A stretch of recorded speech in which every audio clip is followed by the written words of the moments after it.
Pronto. Olá, boa tarde. Primeiramente, muito obrigado a Patrícia e Fabiola pelo convite para este evento e para moderar este panel, donde vamos a falar de esta combinação de temas, educação e história, que tem uma muito agradável mistura, porque a leitura da história permite compreender nos mapas, desde a mirada do poder, o que aparece, o que não aparece. Temos algumas leituras que luego podemos transformar com processos educativos, com tecnologias livres, com OpenStreetMap. Vamos a começar com as palestras, começando com Eliane Gama da Silva. Leu o título. Boa tarde. Como ele já falou, meu nome é Eliane, eu sou lá de Belém. Estou representando aqui a professora Tatiana, né? A professora Aline também e a minha colega Marcelene. Tá. Eu vou falar mais ou menos como a gente fez o projeto da educação para o mapeamento colaborativo e os objetivos de desenvolvimento sustentável. Tá. A gente sabe, né, que o mapeamento colaborativo ele tem um grande potencial dentro daquilo que a gente estuda. Eu sou graduanda em licenciatura de Geografia, então isso é bastante importante dentro da geografia, não só da geografia, né, mas é importante para a gente.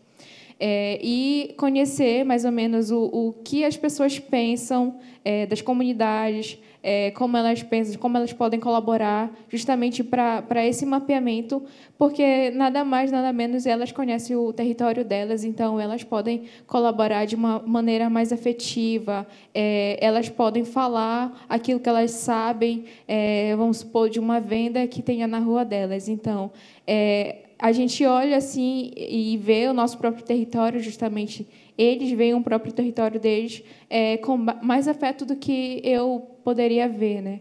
E aí, diferente dos mapas tradicionais, eles mesmos podem colaborar, eles mesmos podem ver como vai ficar o mapa, eles mesmos, sem que haja uma coisa muito técnica, uma coisa muito profissional, assim, de nível muito alto, né? E aí o contexto das desigualdades também entra dentro do nosso projeto, né? Porque a gente sabe que a gente tem a Agenda 2030, então a gente pode colaborar também, unir, na verdade, o mapeamento colaborativo junto com a Agenda 2030, que tem esses objetivos que vão ter que ser batidos, ou então eles vão ter que cumprir até 2030. E o mapeamento colaborativo se mostra muito relevante também nesse mapeamento. O mapeamento colaborativo se mostra muito relevante na questão dessas metas, né? E aí o papel da escola entra, né? A gente propôs esse projeto para como é que a escola pode trabalhar o mapeamento voltado para as ODS, para os Objetivos de Desenvolvimento Sustentável. E aí a escola ela aproxima mais os estudantes, né, daquilo que está de fora da realidade deles, vamos supor, da comunidade. E aí eles podem, dentro das escolas, ter esse suporte de mapeamento colaborativo, seja para o mediador do professor, ou então algo do tipo assim, e vai possibilitar também a tecnologia, mesmo que as escolas não tenham suporte adequado, mas mesmo assim a gente pode encontrar uns meios para trabalhar também. E aí a gente trabalhou com a professora Aline e a Marcelene também, que é a minha colega, a gente trabalhou aí a questão da BNCC, né? Que é as competências e habilidades. Aí a gente traz as competências, né?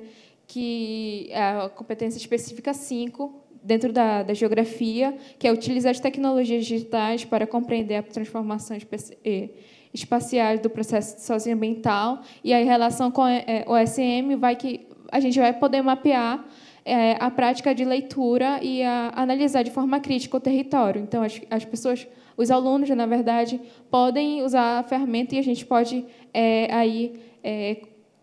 bater a competência, né? E tem as habilidades também, que a gente pode analisar os territórios, e aí os alunos vão mapeando as problemáticas urbanas como a falta de infraestrutura, por exemplo, e conectar também com a prática e as teorias também dentro da geografia, não ficar só o professor como detentor de conhecimento e os alunos como receptores, né?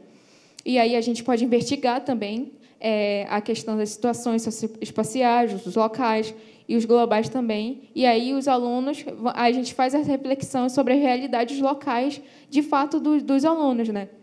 E com a questão também das desigualdades, por meio do OSM. A gente mapeou com alguns alunos e a gente pode ver onde estava mais mapeado, onde estava menos, onde a gente poderia colocar algumas coisas que faltavam também. E aí a elaboração também, a divulgação de propostas, da intervenção com as realidades locais.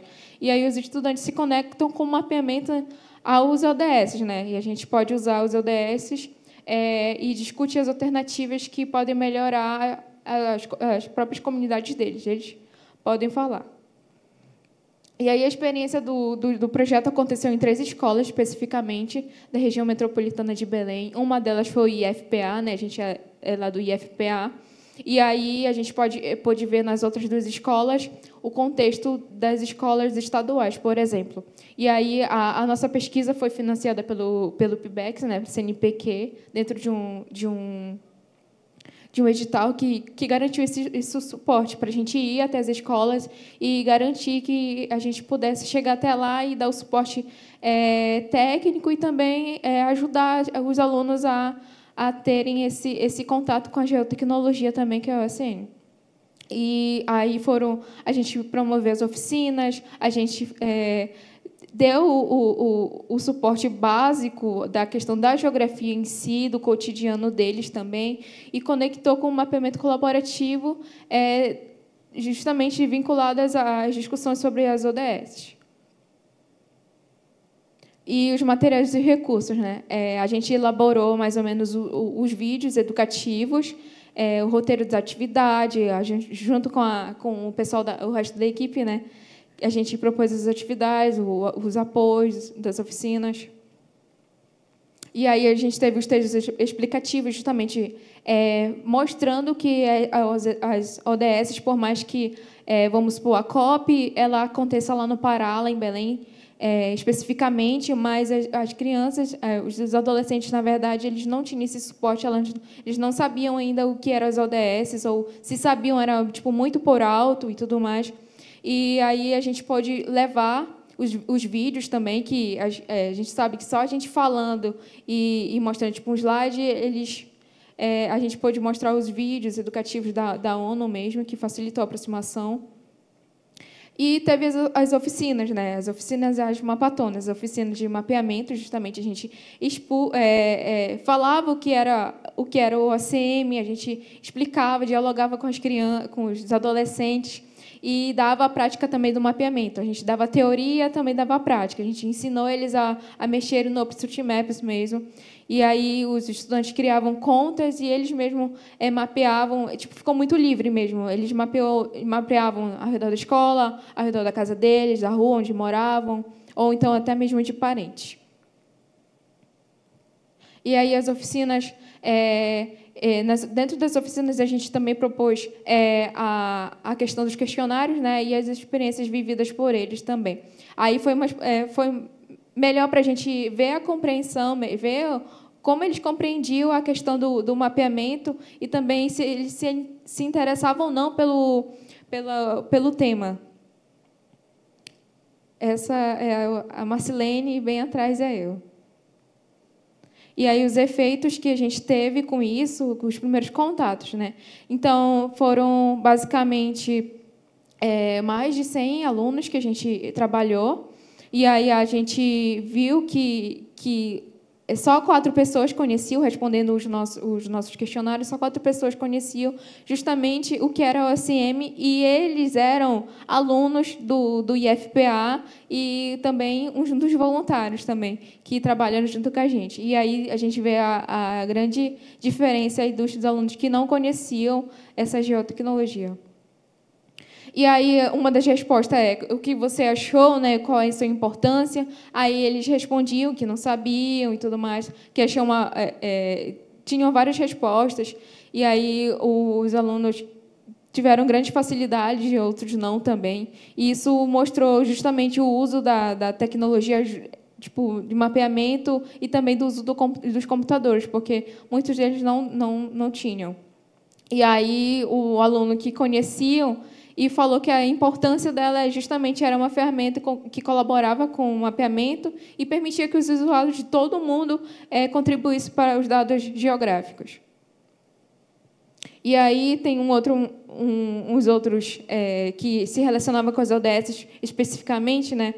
E a gente fez as reflexões com eles e ele achava que dentro do mapeamento, dentro da OSM, faltava muito o mapeamento dos postos de saúde e dos hospitais também, lá da região. E que o aluno que morava em Benevides, por exemplo, que é uma cidade que faz parte da região metropolitana de Belém, ele morava em Benevides e não tinha como saberem onde ficavam os hospitais, onde ficavam os postos de saúde. E aí as outras perguntas, como o OSM pode melhorar onde eles habitavam e explicar por quê. E aí as respostas todas eram sim, e aí estavam os motivos, porque além de melhorar o deslocamento das pessoas, a gente mesmo poderia mapear. E as diferenças das escolas foi justamente a questão do uso das tecnologias do IFPA. Eles conseguiam ter maior tempo, eles tinham mais afinidade com as tecnologias, diferente das escolas também. E os alunos do IFPA tinham mais contato com o Google Terra, né, Google Earth, e o QGIS. E a relação com as ODS, as principais identificadas é o bem-estar e a saúde, que é justamente a questão dos postos de saúde, a questão do saneamento básico também, que eles puderam ver, a questão das cidades sustentáveis e as outras conexões também trazidas nas experiências. E a discussão foi que a questão das tecnologias mesmo, do Instituto Federal e dos institutos das escolas estaduais, que a gente tem infraestrutura, a questão da infraestrutura, a educação também é diferente. Então, a gente pode ver essas grandes limitações também com o uso do OSM, a questão da BNCC também. E as considerações é que o mapeamento realmente ele é bastante importante dentro da geografia especificamente, vamos supor. E aí a gente pode ver e integrar ainda mais os alunos dentro da questão da educação, trazendo o conhecimento deles para o mapeamento colaborativo. Então, a gente teve um grande potencial dentro das oficinas, porque os olhinhos deles brilhavam. A gente olhava assim e falava assim, nossa, a gente pode mapear o nosso local, a gente pode mapear a nossa área, que legal, e futuramente eu quero fazer isso e tudo mais. E aí essa é a nossa equipe de colaboradores, os outros voluntários dentro das oficinas. Obrigada.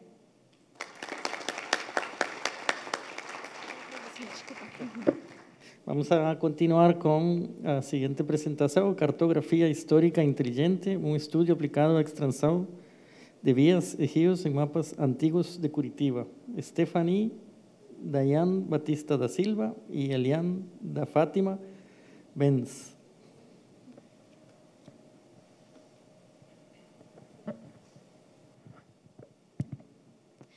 Bom, boa tarde a todos.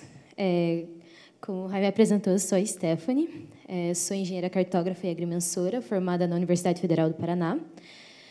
Atualmente sou mestranda no curso de Ciências Geodésicas, também na UFPR.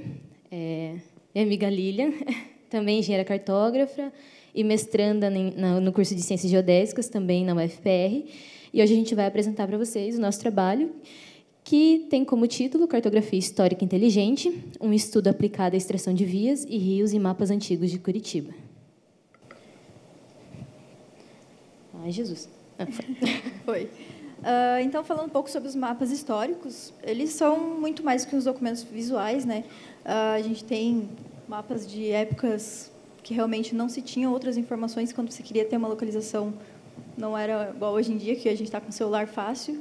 Então, precisava-se ter realmente alguém que fizesse um mapa daquela área e pudesse você ter uma noção de qual era o espaço ali, as pessoas usavam realmente para se localizar. Eles são registros muito valiosos, então, hoje em dia, um mapa histórico, você não consegue consultar ele em qualquer biblioteca, então, o mapa realmente antigo não tem um acesso tão simples. E essas informações que contém nos mapas, elas não estão disponibilizadas de outra maneira, a não ser simplesmente visual ali, na digitalização desse mapa. Então, você não tem o que está ali dentro dele escrito as ruas, os bairros, em outra forma mais fácil de você copiar e colar o texto, por exemplo.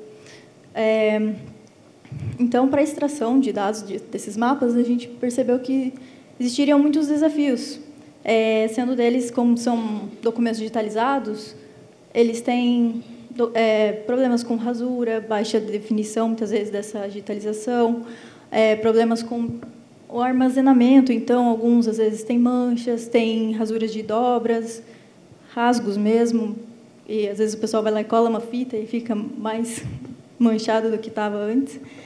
E são layouts complexos.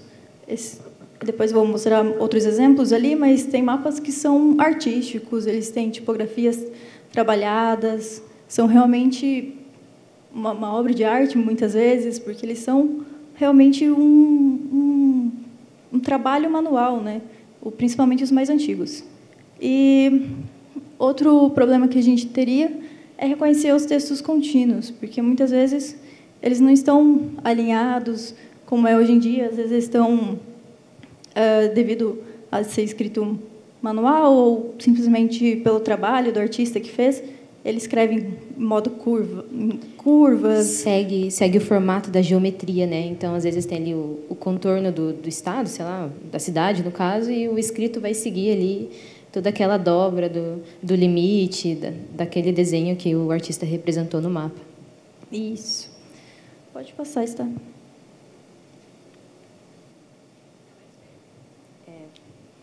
Venha aqui para cá. Então, para esse trabalho, a gente utilizou 6 mapas históricos de Curitiba mesmo, datados de 1857 a 1953. São mapas que vão desde ali do centro de Curitiba, que era o que existia lá em 1953, até todo o contorno ali, conforme a cidade foi crescendo e expandindo. A gente tentou extrair com foco a questão do nome do município, né, no caso Curitiba, os nomes dos bairros, das vias, rios, tudo que pudesse ter ali um meio que a gente pudesse localizar aquele mapa na base atual. Então, a gente tentou fazer com que trazer justamente esses dados lá dos mapas antigos para o presente, utilizando o OpenStreetMap, a base, e também uma base de nomes do IBGE. Bom, no que tange a metodologia, a gente...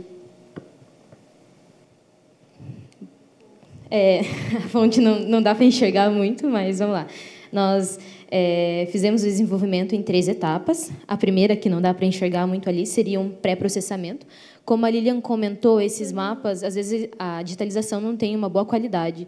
Então, essa etapa foi para a gente realçar os escritos, que era o nosso objetivo, e para limpar alguns ruídos dessas imagens, para que a gente pudesse, então, trabalhar. A segunda etapa, que seria a etapa de aplicação do OCR, foi a etapa mesmo de extração desse texto, né? Então, a gente usou uma ferramenta ali em Python para que ela fizesse o reconhecimento desses caracteres no arquivo digitalizado e aí pudesse traduzir em texto que a gente pudesse, então, colocar num outro arquivo ou conseguir compatibilizar com as bases ou a API que a gente utilizou depois disso. E a terceira etapa seria a etapa, então, de compatibilização desses dados com o OpenStreetMap e com o IBGE.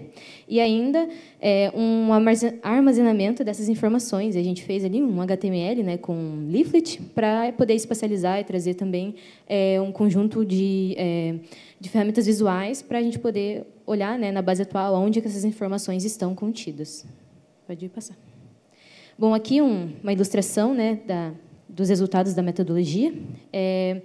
Aqui a gente tem a imagem pré-processada, que seria a parte mesmo que a gente fez para realçar os escritos, né? Realça também o desenho, né? O contorno, mas principalmente os escritos para que a gente pudesse aplicar a ferramenta de extração dos textos desses mapas.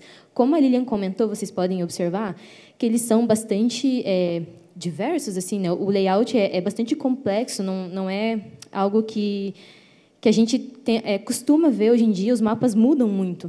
E aqui esse primeiro mapa do município de Curitiba é um mapa bastante artístico. Ele tem alguns contornos, tem uma representação do município diferente do que é hoje. Não diferente, mas muito mais artístico. E tem outros elementos, né? Aqui embaixo, queria um apontador. A gente tem uma parte do município, tem ali o título. Naquele outro mapa, tem ali uma escrita da cidade de Curitiba, que é diferente de hoje em dia, né? Curitiba, antigamente, era escrito com Y, e também representa um pedaço da cidade. Hoje em dia, obviamente, é bem maior. Pode passar, por favor. Só um comentário, que é algo que deixa a máquina... dificulta que a máquina consiga ler, né? Então, por exemplo, nesse mapa que está na direita, ele tem muitas rasuras, e isso faz com que dificulte muito algumas regiões do mapa que não conseguem mesmo, nem a gente muitas vezes lê no olho mesmo. É difícil recuperar essa informação, né? De fato, ela é uma informação que fica realmente perdida. Bom, aí uma outra parte da metodologia foi construir um conjunto de nomes para que a gente pudesse compatibilizar, né? Então, a gente fez ali uma categorização, o que é bairro, o que é via, o que é local, outros nomes de cidade. A gente colocou também os nomes das cidades da região metropolitana, porque às vezes aparecia em alguns mapas, e essa base foi o que a gente usou para cruzar com a informação. Pode até passar para o próximo slide, Lila. Só complementando, que também foi colocado bastante pontos de interesse assim, como cemitérios, igrejas, que farmácia. Também eram muitas vezes pontuados dentro desses mapas. Aí, aquela base que a gente construiu, né, aquele pequeno conjunto de dados, a gente utilizou ela para cruzar, referenciar a informação e aí validar se aquilo que tinha sido extraído realmente estava de acordo ou similar com o que se esperava encontrar. Por exemplo, aqui no primeiro que foi encontrado, Bairro Alto foi algo que foi extraído da carta, e Bairro Alto era o que tinha na base. Então, realmente, né, 95% de certeza que aquilo é realmente o que foi extraído, e a categoria era bairro. Aqui o que a gente utilizou, né, a ferramenta para extração da informação foi o PyTesseract, para extração dos textos, dos mapas, e para fazer essa compatibilização entre o que foi extraído, né, e o que realmente é o Fuzzy Matching. Pode passar, por favor. E aqui só mostrando alguns dos resultados. Como é um estudo preliminar, né, a gente fez isso durante uma matéria da pós-graduação. Os resultados não apresentaram assim aquela qualidade, porque a gente já começou, foram as nossas primeiras experimentações com essa ferramenta e dentro desse tema, né? Então aqui a quantidade de texto extraído para cada um dos 6 mapas e a quantidade de texto com uma associação com uma taxa ali de 40%. Ainda a gente não conseguiu atingir assim uma grande quantidade de informação que a gente conseguisse associar com 70%, 80% de certeza, porque, como eu disse para vocês, o layout complexo, né, os topônimos com caligrafias diferentes, com fontes diferentes, e isso é bastante dificultoso. E aqui, dentro desses textos extraídos, a gente fez ali uma quantidade de nomes por categoria, né, e o que a gente conseguiu mais extração foram os bairros e os locais, né, farmácia, hospital, churrascaria, igreja tinha bastante. Pode passar, por favor. Então, aqui mostrando como foi. Ele não inicia? Então, isso é um vídeo. Está com cara de que não vai passar. Bom.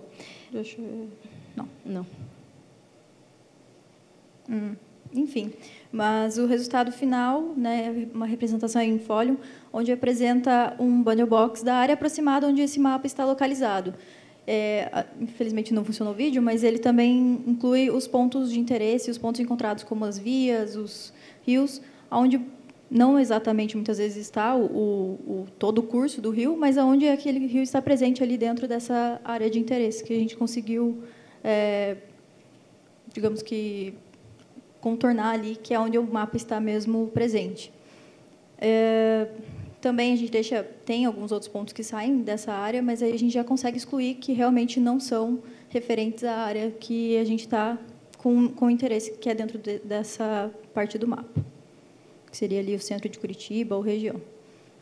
Uma coisa importante aqui nesse pequeno mapa que a gente fez, também traz a informação extraída, né, referenciada com o que a gente encontrou na base do SM e alguma coisa na EPI do IBGE. Então, quando você clica ali, tinha um pop-up com as informações daqui. Trazia a informação completa, né? Como que era antigamente referenciado aquele lugar e como ele é chamado hoje, né? Por exemplo, Curitiba com Y e o Curitiba como é hoje. Um bairro que era chamado, sei lá, Cajuru, e aí ele era de um tamanho e hoje ele é menor. Então, tinha essa informação nesse... Mas, se você passar para o próximo, acho que eles podem acessar. Quem tiver interesse, está aqui a disponibilização da rotina.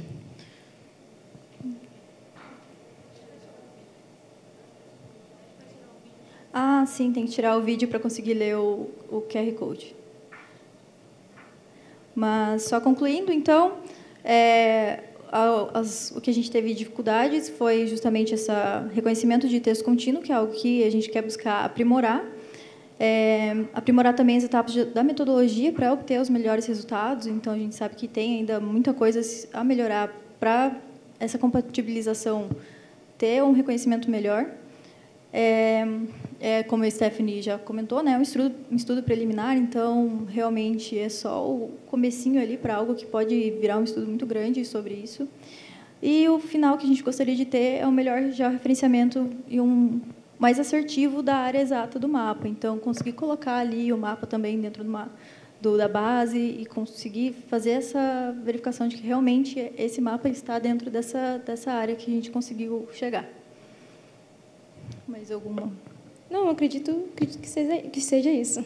E aqui estão as nossas referências, né, que a gente pode passar para que a gente utilizou para construir esse trabalho, caso alguém tenha interesse, né, que tem mais informações sobre outras tentativas de extração de textos em mapas históricos. É isso, muito obrigada.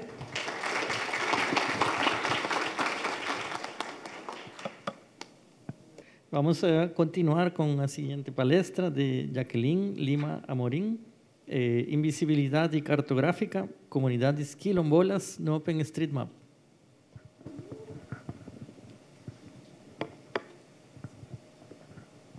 Boa tarde. Então, vamos falar sobre invisibilidade cartográfica das comunidades quilombolas. Na verdade, vai muito além das comunidades quilombolas, mas hoje vamos iniciar falando sobre as comunidades quilombolas, que são as com quais eu tenho trabalhado. Vou falar um pouco mais sobre isso. Primeiro, quem sou eu? Eu sou Jaqueline. Eu sempre esqueço de me apresentar. Eu sou Jaqueline Amorim, eu sou orientanda da professora Silvana, assim como as meninas no doutorado em Ciência Geodésica na UFPR. E também estou trabalhando no TED Quilombolas, que é uma parceria entre a UFPR e o INCRA. Então, vou falar um pouco mais também sobre isso. Esse trabalho de várias mãos aí, que são quem está trabalhando com essas comunidades. Então, eu, juntamente com o Rafael Godoy, a Isabela Volpini, a Anaísa Luz e a professora Silvana. Deixa eu ver. Foi. Não, volta. Calma.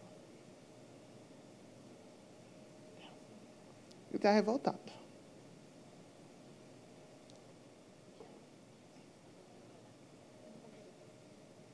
Valeu.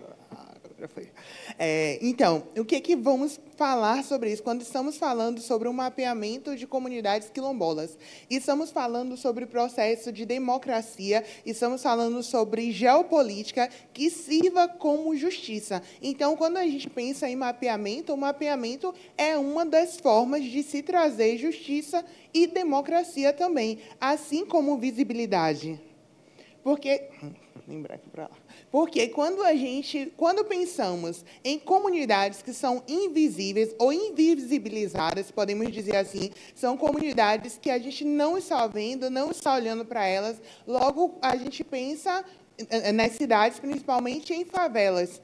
Só que tem muito mais além das favelas. Não estou aqui diminuindo as favelas, mas dizendo que tem outras comunidades também que não estão sendo vistas, que não estão sendo olhadas e que também existem. E qual é o nosso papel como mapeador? Além de dar visibilidade a essas comunidades, não é só chegar e falar, olha, essa comunidade não está no mapa, logo eu vou mapeá-la. Mas existe toda uma preocupação e um discurso juntamente com isso. Então, a ideia desse trabalho foi investigar essa visibilidade das comunidades quilombolas no OpenStreetMap e também no Google Maps e buscar também entender como elas são representadas nas cartas oficiais, o que é que fala as normas brasileiras sobre isso. Então, pensando a partir disso, foi feita a revisão bibliográfica, a análise comparativa entre o OpenStreetMap e o Google Maps e um estudo de caso empírico.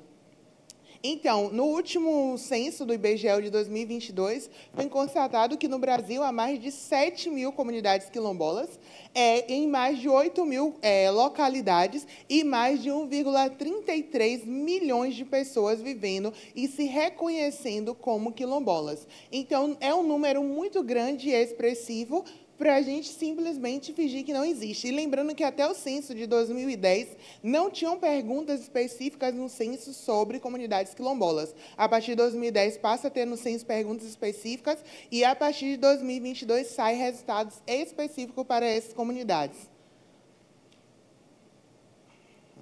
E aí eu trago como exemplo essa comunidade aqui, deixa eu voltar só, a comunidade quilombola do Resina, no Baixo São Francisco, e aí trazendo dados da Bahia. Eu trabalho com os quilombos do Paraná, só falando porque eu trouxe um exemplo na Bahia, porque o trabalho que estamos fazendo são 9 comunidades quilombolas, mas ele está no processo ainda em andamento, então os dados ainda não são públicos. Então, para exemplificar essa discussão, neste momento, eu trouxe esses dados dessa comunidade aqui na Bahia, ou no Sergipe, desculpa, esses dados dessa comunidade, por quê? Porque ela já foi reconhecida. Então, a partir do momento que entra nesse processo, se torna público, os dados também são. Então, essa comunidade aqui fazendo a comparação entre o mapeamento do OpenStreetMap e do Google Maps, que no ano de 2020, essa comunidade ela aparecia no OpenStreetMap, mas não aparecia no Google Maps. E ela foi mapeada pelos aqueles pesquisadores que estavam ali trabalhando, e a partir desse mapeamento no OpenStreetMaps, que foi levado a juízo, juntamente com o processo dessa comunidade, ela foi reconhecida como comunidade quilombola, ali no território quilombola Brejão dos Negros, pelo INCRA em 2023. Então, o fato dela aparecer no mapa fez parte desse processo que trouxe essa comunidade à vista e reconhecido como uma comunidade quilombola. Então, esse caso ele evidencia quanto é decisório. O que hoje estou fazendo lá, toda a nossa equipe de cartografia, para esse projeto está fazendo, realmente indo a campo, levantando os dados, reconhecendo esses caminhos, esses rios, reconhecendo áreas comuns, áreas que são sagradas para essas comunidades. E quando a gente vai a campo, o que a gente faz? É mais do que mapear, mas é descobrir juntamente com a comunidade o que é que vocês querem que seja mapeado, o que é que vocês querem que se torne visível. Porque eu não posso dizer para o outro o que é importante estar sobre o outro no mapa. Eu preciso perguntar para o outro o que é importante para vocês, o que é que vocês querem que se torne visível. E aí, pensando voltando um pouco para esse censo de 2022, o estado do Paraná ele possui mais de 68 comunidades quilombolas, sendo que 38 já têm certificação pela Fundação Palmares e 10 dessas comunidades já foram oficialmente delimitadas. E o restante está aí nesse processo, né?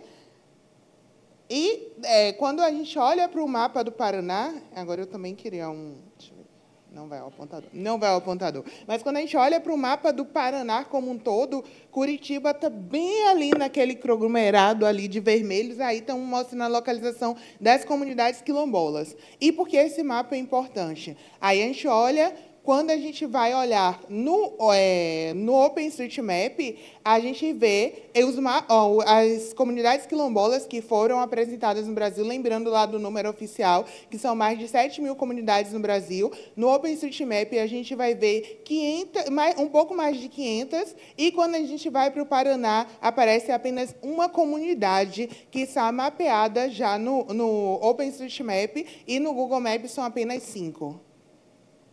E aí, quando a gente vai para a nossa referência oficial, que é TDGV, o que é que aparece lá? Então, as comunidades quilombolas, elas não são mencionadas como áreas especiais e nem aparecem na cartografia ou na parte que está designada também as terras indígenas. Ou seja, se não havia essa intenção de mapear esses locais, como a gente não vê nas cartas oficiais, sendo mapeados quilombos, mas não são só nas cartas oficiais, já não tinha anteriormente modelado esse dado, já não era pensado nele estar aparecendo nessa cartografia. E a gente se questiona, mas ele não foi pensado em aparecer nessa cartografia porque são dados sensíveis? Vamos falar um pouco sobre dados sensíveis aí, vamos falar sobre ética, então.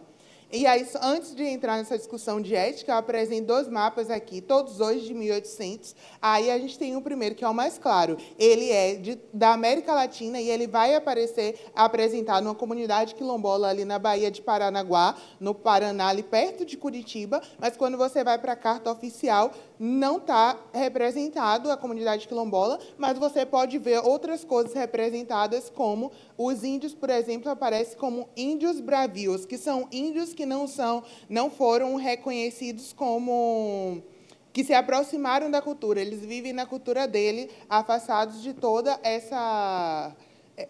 esse discurso atual. E aí, por que eu trago esse exemplo aqui para falar sobre isso, já que a gente estava falando de quilombolas? Primeiro, porque os quilombolas não estavam lá. E, segundo, a forma como essa cartografia oficial foi representada. E aqui não como uma simples crítica à cartografia oficial, mas a gente tentando entender aonde estamos, de onde estamos partindo e aonde queremos chegar. O que é que podemos melhorar com tudo isso? E aí, voltando para a discussão da ética na cartografia, a gente vai pensar o quê? Que as comunidades tradicionais, elas são centrais nesse discurso. Por que elas são centrais? Porque, para se mapear uma comunidade tradicional, aí falando o que a gente discute e entende, não só como senso, mas o que são nas normativas. Então, primeiro, é necessário ter o consentimento dessa comunidade. Ela quer ser mapeada, o que nessa comunidade quer ser mapeada? Segundo, é preciso também explicar para a comunidade, não só nós, como cartógrafos, entender, mas explicar para a comunidade qual é o risco de exposição e vulnerabilidade a partir do momento que essa comunidade passa a ser mapeada. É importante também lembrar que, quando você torna esses dados públicos, você não tem mais total domínio sobre ele. Então, a partir do momento que esses dados são públicos, pode ser usado para o bem e para o mal, depende de quem vai utilizá-lo. Então, realmente, quando a comunidade vai ser mapeada, ela precisa saber de tudo isso. Precisamos ser justos. Não é só o benefício que existe, mas quem vai decidir se é mais ônus ou mais bônus precisa ser a comunidade.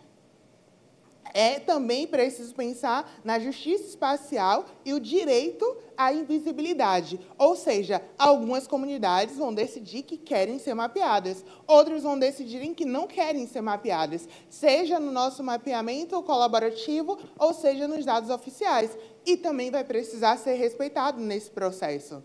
E aí entra o papel do mapeador. Quem é o mapeador no meio disso tudo, no meio de tudo que foi apresentado aqui? O mapeador, ele é o meio de campo. Ele é quem vai até a comunidade, vai ter que dialogar, vai ter que mostrar quais serão os benefícios, quais serão as vulnerabilidades desse processo, para que a comunidade entenda. Assim também, quem junto com a comunidade vai fazer esse papel de mediador. Então, vai ter que estar ali não só para a comunidade, eu não posso chegar simplesmente na comunidade e falar, não, tudo bem, vocês querem ser mapeados. muito obrigado, podem sair de cena, agora eu vou passar o drone e vou fazer o mapeamento. Não, esse processo precisa ser em conjunto. Não é só querer ser mapeado. Foi até o que os colegas que apresentaram hoje de manhã da Favela Viva estavam falando sobre isso. Qual a importância de você ir até lá e falar, olha, vamos mapear. O que é mapear? Como é feito esse processo de mapeamento? Qual a importância de vocês fazerem esse mapeamento? Porque esse mapeamento não é nosso. Nós somos o meio, esse mapeamento é de vocês. Não é só o que vocês querem que seja mapeado, mas é o que vocês querem mapear conosco. Então, esse é o nosso papel como mapeador nessa história. E aí, meu tempo está esgotado, mas a gente pode, para finalizar aqui, a gente pode falar também por que as comunidades não foram mapeadas até hoje. Tem todo um contexto colonial, tem a burocracia também fundiária, que é importante falar nesse momento, tem as desigualdades informacionais e tem também impactos sociais e políticos que é necessário ser pensado nesse processo. É necessário colocar tudo isso à mesa e ser discutido. Não é resposta tão simples sobre eu posso ou não, eles querem ou não ser mapeados. É necessário pensar desde a ética, como eu falei, até realmente a execução. Ela realmente vai ser junto com a comunidade, não é só para a comunidade, mas é junto com a comunidade. E os resultados, aqui já finalizando, que revela que essa pesquisa existe essa invisibilidade cartográfica, ela persiste até hoje, e assim, a gente falou aqui das comunidades quilombolas, mas tem várias outras comunidades, como pesqueiras, ribeirinhas, várias outras comunidades tradicionais, marisqueiras, poderíamos citar aqui várias, que não aparecem nos mapas, não estão aparecendo no OpenStreetMap, não estão aparecendo no Google, não estão no mapeamento oficial. E o que é que vamos fazer com tudo isso? Né? Como vamos utilizar essas ferramentas para dar visibilidade a essas comunidades? Então, é uma decisão nossa. A gente está pensando à frente, a gente está pensando na inteligência artificial, a gente está pensando no que a máquina pode fazer por nós, mas, sim, a gente pode pensar em tudo isso e, ao mesmo tempo, pensar e quem ficou para trás em toda essa discussão. Então, quem estava apagado na história vai continuar apagado no nosso mapeamento, ou nosso mapeamento é para dar voz e visibilidade também. E, com isso, eu vou para o final aqui dessa apresentação, falando sobre, existe o desafio ético, sim, para ser mapeado, porque a maioria das vezes que a gente fala sobre mapear comunidades tradicionais, a primeira questão que vai ser apresentada, seja na menor roda de conversa possível, vai ser, sim, a questão ética, vai ser a questão da visibilidade, vai ser a questão de tudo isso. Mas, sim, vamos parar e discutir e pensar em tudo isso, e discutir junto com as comunidades, ou vamos dizer que, em nome da ética, elas não precisam ser mapeadas? E eu finalizo aqui com essa discussão, e aqui está meu muito obrigado.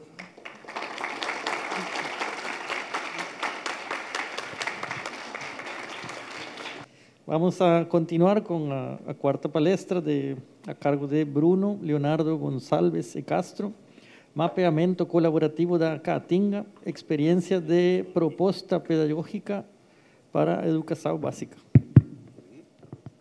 Oi, boa tarde, pessoal. Meu nome é Bruno, né, como já falou. O trabalho é mapeamento colaborativo da Caatinga, experiências de proposta pedagógica para a educação básica.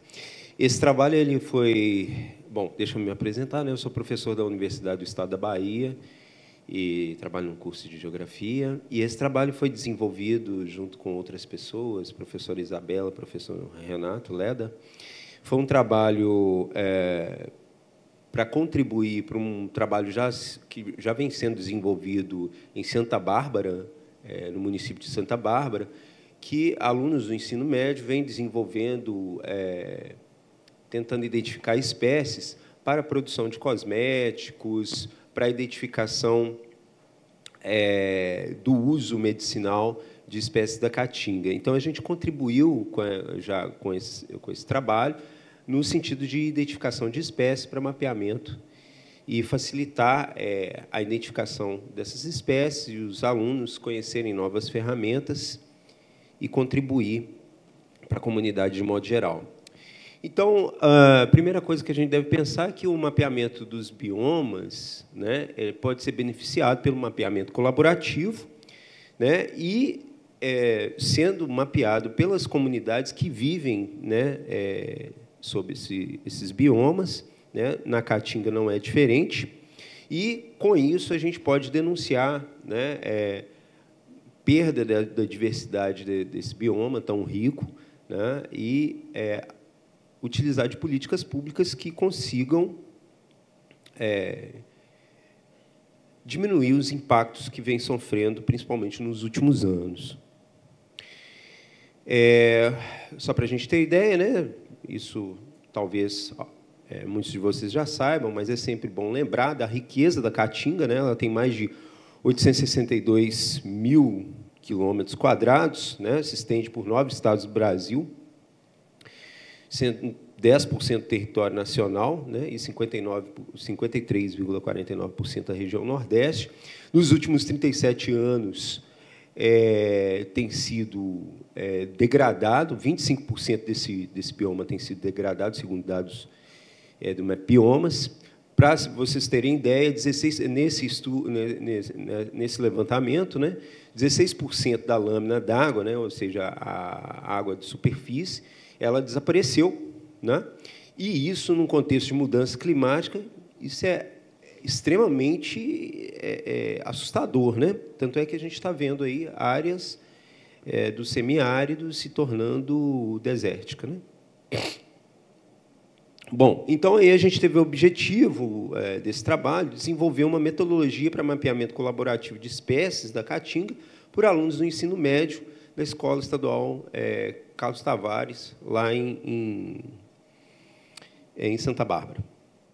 Bom, e aí esse trabalho foi desenvolvido num local chamado Monte, que fica lá em Santa Bárbara, né, no estado da Bahia. Santa Bárbara está dentro da área de clima seco a subúmido, né? Os solos predominantes são solos planossolo e latossolo.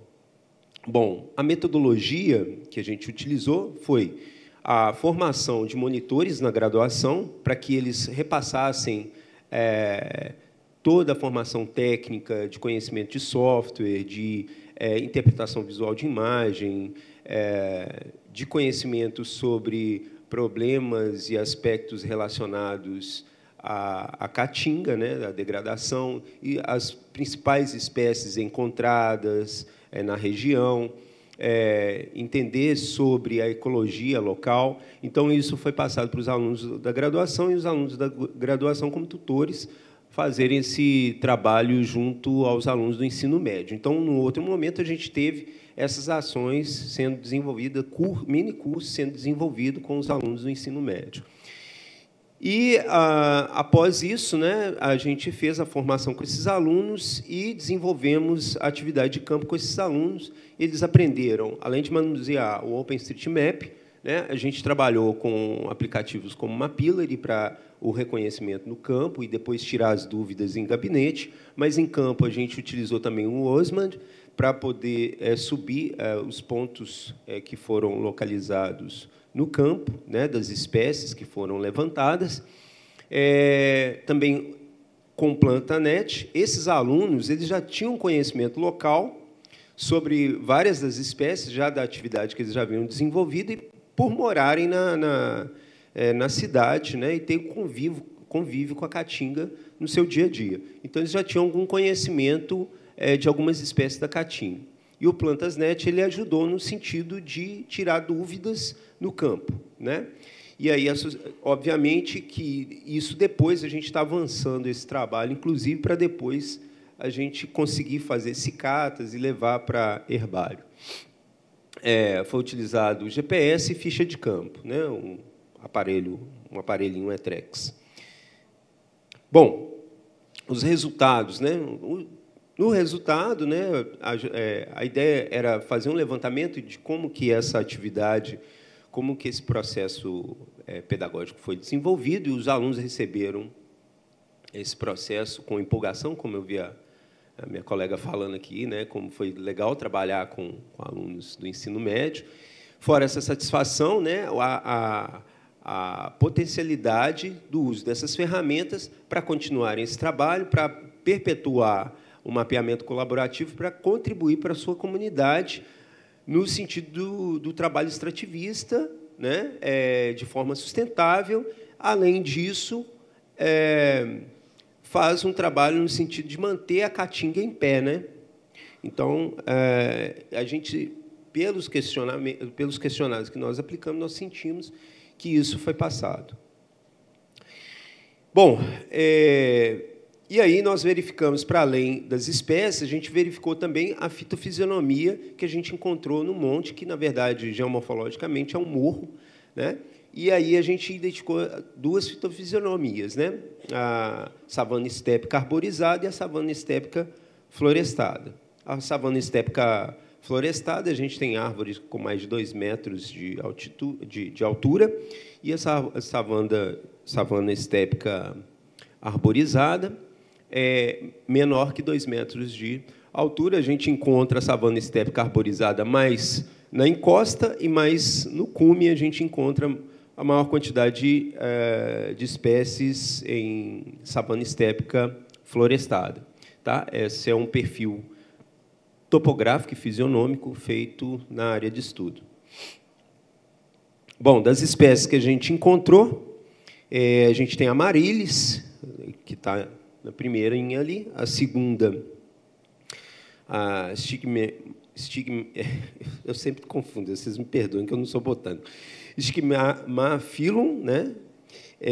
A amburana cearense, a amburana de cheiro, a lípia grata, né, da caatinga, além do gravatá, o ipê amarelo, licururoba e a jurema preta, que é muito presente, né? A jurema preta, talvez vocês passem pela jurema preta e deixam a jurema preta despercebida, que é uma árvore que ela tem uma grande função medicinal e é muito utilizada pelos povos originários em rituais, né?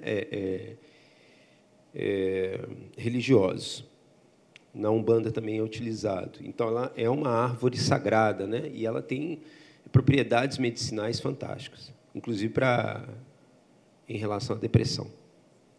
Estudos têm considerado ela como uma espécie promissora para medicamentos na área de antidepressivos, né? Para aqueles antidepressivos que não funcionam, ela tem sido promissora.